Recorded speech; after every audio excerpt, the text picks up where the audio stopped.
আসসালামু আলাইকুম ওরহামতুল্লাহ। Hello dear viewers and all of my subscribers, স্বাগতম জানাচ্ছি আরও একটি নতুন ভিডিওতে। এর আগের ভিডিওতে আমি আপনাদেরকে দেখিয়েছিলাম কিভাবে সফটওয়্যারটি ইনস্টল করবেন এবং কিভাবে সফটওয়্যারটি প্যারামিটার সেটআপ করবেন।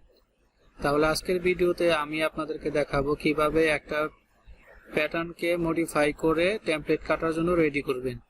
তো চলুন আজকের ভিডিও শুরু করা যাক।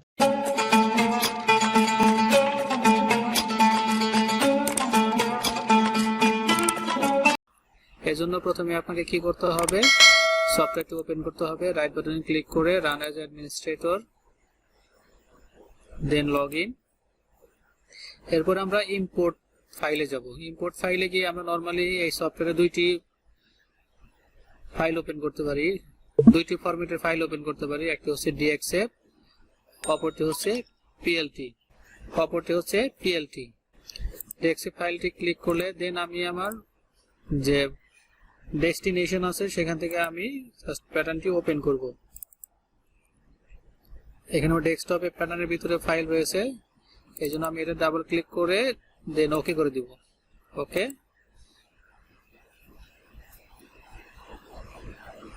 সো এখন দেখতে পাচ্ছি আমার প্যাটার্নটি ওপেন হয়েছে। এখন আমি এগুলো ক্লোজ করে দিচ্ছি, হাইড আর হেম। দেন এগুলো আমার প্রয়োজন নেই, আমি ডিলিট করে দিচ্ছি। ওকে, ডিলিট। এখান থেকে জাস্ট আমি ব্যাক পার্টটি রেডি করবো, এই জন্য এটা আমি সরিয়ে নিচ্ছি। সিলেক্ট করে ড্র্যাগ করে ধরে সরিয়ে নিলাম। দেন এগুলো বাকিগুলো ডিলিট করে দিতে পারি। সিলেক্ট করে জাস্ট কিবোর্ড থেকে ডিলিট প্রেস করলেই দেন ডিলিট সিলেক্ট করলে আমার সিলেক্ট হয়ে যাবে। এখন আমার এই প্যাটার্নটি কিন্তু কি আছে, লম্বায় বেশি আছে, এই জন্য আমি এটাকে হরিজন্টাল করব। হরিজন্টাল করার জন্য রোটেট করতে হবে। আর রোটেট করার সিস্টেম হচ্ছে আমি প্যাটার্নটি সিলেক্ট করব, দেন রোটেট অপশন রয়েছে, এটাকে আমি সিলেক্ট করে দেন ডিসপ্লেতে আমি বাম পাশে একটা ক্লিক করব, বাম পাশে ক্লিক করে এরপরে এটাকে আমি যে কোনো পজিশন নিতে পারি। এখন আমি এটাকে হরিজন্টাল পজিশন নিয়ে এখানে আরেকটা ক্লিক করব। ক্লিক করলে এখন আমি কিন্তু এটাকে রোটেট করতে পারছি। হ্যাঁ, যতটুকু অ্যাঙ্গেল আমি ইচ্ছে রোটেট করতে পারবো। এখন আমি জাস্ট 90 ডিগ্রি অ্যাঙ্গেলে রোটেট করলাম। ওকে,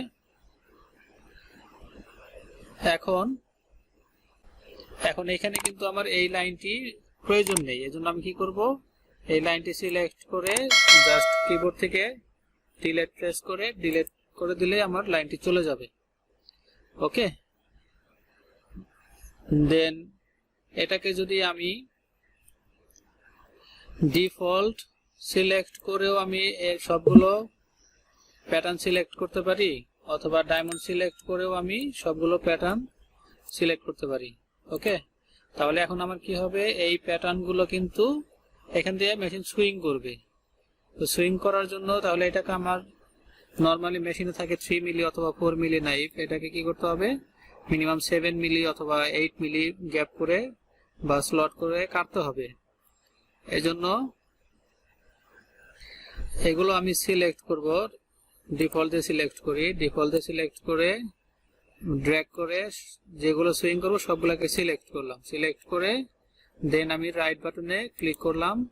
রাইট বাটনে ক্লিক করলে এখানে কিন্তু আমি কোথায় কতটুকু কাটবো সেটি দেখিয়ে দিতে পারবো। প্যাটার্নের যে আউটসাইড রেক্টেঙ্গেলটা হবে সেটা লেফটে আমি কত দিব, লেফটে সাপোজ আমি 3 cm দিলাম, রাইটে 3 cm, আপে হচ্ছে মিনিমাম দিতে হবে 8.5 cm, দ্যাট মিন 9 cm দিয়ে দিলাম, ব্যালেন্সে আমি 3 cm দিলাম।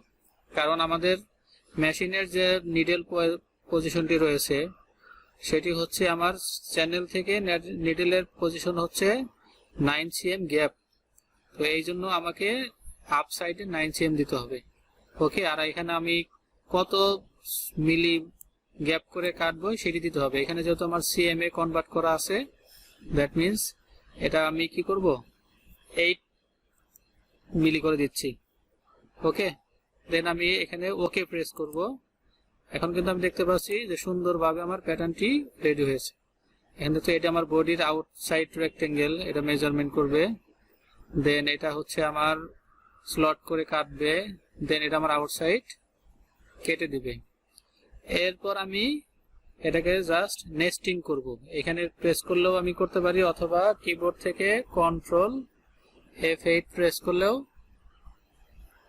আমার এই মার্ক অপশনটি ওপেন হবে। দেন আমি ওকে করে দিব। ওকে করে এখান থেকে আমি 1 প্রেস করে এখন আমি প্যাটার্নটি নিয়েছি, এটাকে আমি লেফটের যে পাশে রাখে আমি এই পজিশন থেকে বাম পাশে সরিয়ে আমি ক্লিক করলেই এটা আমার পজিশন নিয়ে নিবে। দেন রাইট বাটন ক্লিক করলে আমার ব্যাকগ্রাউন্ডের কালার চেঞ্জ হবে প্যাটার্নের। এরপর আমি শুধু প্রিন্টে যাব, প্রিভিউ দা আউটপুট করব। এরপরে যদি আমি বিগিন টু প্রিন্ট দেই, দেন আমার মেশিন কাটিং শুরু করবে। কাটিং করার পূর্বে প্রথমে কি করবে, মেশিনটি আমার এখান থেকে মেশিনটি আমার এখান থেকে মার্ক করবে। বডি মার্ক যেটা ব্ল্যাক সেটা হচ্ছে মার্কিং, আর যেটা রেড কালার সেটা হচ্ছে আমার কাটিং। তো এভাবে আমরা অতি সহজেই কিমো সফটওয়্যার ইউজ করে হ্যান্ড বন্ড টেমপ্লেট কাটার মেশিনের জন্য যে ক্যাট প্যাটার্নটি রয়েছে সেটি মডিফাই করে পিভিসি শীট কাটিং করতে পারি। আজকের ভিডিও এই পর্যন্তই। আশা করি ভিডিওটি আপনাদের ভালো লেগেছে। ভালো লাগলে অবশ্যই লাইক, কমেন্ট এবং শেয়ার করবেন। আর আপনি যদি আমার চ্যানেলে নতুন হয়ে থাকেন তাহলে সাবস্ক্রাইব বাটনে ক্লিক করে বেল বাটনটি অন করে দিবেন, তাহলে পরবর্তী ভিডিও আপলোড দেওয়ার সাথে সাথে নোটিফিকেশন চলে যাবে আপনার কাছে।